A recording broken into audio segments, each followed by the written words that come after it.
Fact or fiction? There's still hope for men and women to communicate with each other. Fiction. Fellow Toastmasters and honorable guests, good evening. Good evening. Now, the first 2 points are fiction, as you all have agreed with me, and the opposite is the fact. As for the third point, that is a fact, actually. Now, these points have something in common. They talk about emotions. We all know, by experience and daily suffering, that men and women experience emotions differently. Correct? And there is an abundance of studies about this topic. There's a whole industry dedicated to it. But the thing is, today I will be specifically talking about these differences, about why men have experienced emotions differently than women, and how we can add a little bit of emotional intelligence into this matter. But first of all, what do emotions have to do with intelligence? Is it about how quickly you can fake tears so your boyfriend will buy you that fancy bag you've always wished for? Or is it about how you can guilt your girlfriend into making you a sandwich in exchange for taking out the trash? Emotional intelligence has nothing to do with that. But what emotional intelligence can help us with is for us to understand the emotional cues in a relationship and to help us have better relationships. And for some of us, it can also help us get a few more dates. According to the great scholar Wikipedia, emotional intelligence is identified as the ability to identify, assess, and control the emotions of oneself and of others. Now, going back to the first point, women are more emotional than men. How did this happen? Now, in order for us to understand this, we have to go a little bit back into our childhood days when we were in kindergarten. Specifically, I will ask you all this question. How will you tell a story to a group of girls versus a group of boys? Perhaps when you would tell boys, you would use a story along these lines. There was a prince. No. There was a fighter. And he had a sword. And he used this sword to kill the dragons and slay all the bad guys. I'm stereotyping a little bit. But for the girls, you will not be using the same story, obviously, right? You'll talk about, there was a beautiful princess who lived in a faraway kingdom in her big castle.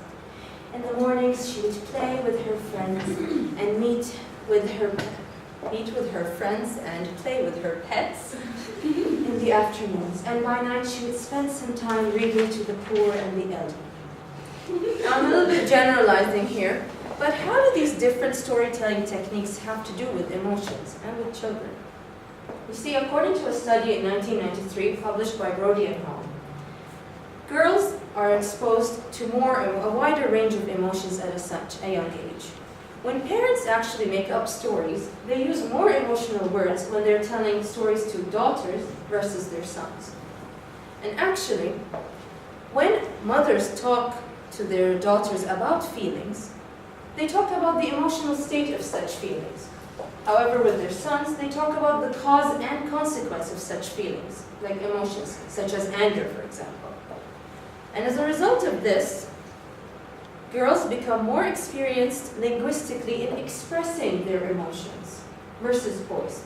Hence the expression, women are more emotional than men, simply because they can express more emotions than men. What men are just pure cavemen. Going on to our next fact.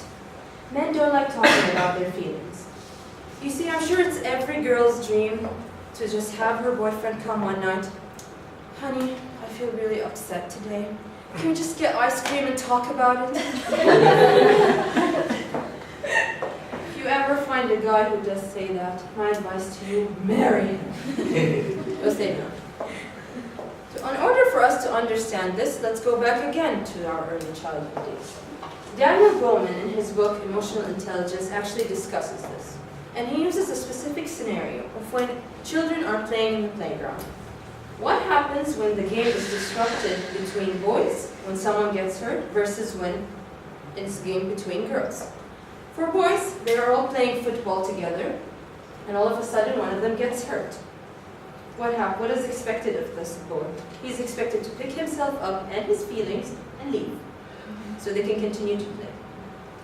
What about girls? When one of them gets hurt, the entire game stops. And they all gather around her. What's wrong? Are you okay? Is everything fine? And in this sense, this is the difference. So, in another study published by Foster and Weiss, they state that, and they refer to this example, girls at this age, because of the way that they interact with each other, they become more used to actually detecting verbal and non-verbal signals and in communicating their feelings. However, with boys at this age, at that age, they learn to minimize such feelings of vulnerability, of guilt, of fear, and of hurt. And this is why men don't like talking about their feelings. It makes them feel vulnerable. So don't go there. Now that we have discussed how it is between women and men, in terms of how they express emotions, why is this significant? It becomes significant when there is a conflict. And when there's a conflict, how does the usual scenario go? Oh, he never listens to me. I try to talk to him about my problems, he just doesn't want to listen. All he wants to do is watch football. However, the guy would be, all she wants to do is talk and talk and talk about feelings over ice cream. Cannot handle that. Now, we all know that this scenario it is, and what happens usually in this scenario is that men, according to John Gottman, resort to stonewalling. They don't want to talk, they put on this facade, that's it. As for women, they resort to harsh criticism to try to get the conversation to go somewhere. But actually, John Gottman himself has recommended a few strategies, what he calls the good fight. Very interesting term. The good fight, he has written out some techniques that can help you in a conversation. To have a good fight, which I'll go over very quickly. Speak calmly, speak non-defensively, and validate the other person's point of view by understanding it, and then also not overlearn. Condition yourself to have this good fight. In conclusion, what I brought to you over here is that we have seen what men and women, how they experience emotions differently, whatever, and the reason for it. And the point is that we should apply emotional intelligence by trying to have more good fights instead of bad fights. Is that we have to use these techniques now that we know how each gender experiences emotions. It will help us in our relationships. I will leave you with this quote from Daniel Goleman from his book, Emotional Intelligence, which I recommend for all of you to read. Intelligence can come to nothing when emotions hold sway. Thank you, and back to you.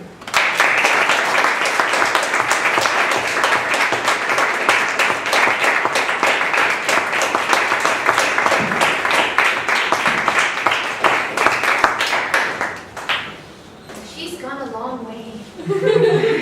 A long, long way. I see such a bright horizon for her speaking skills. Now we are, where are we?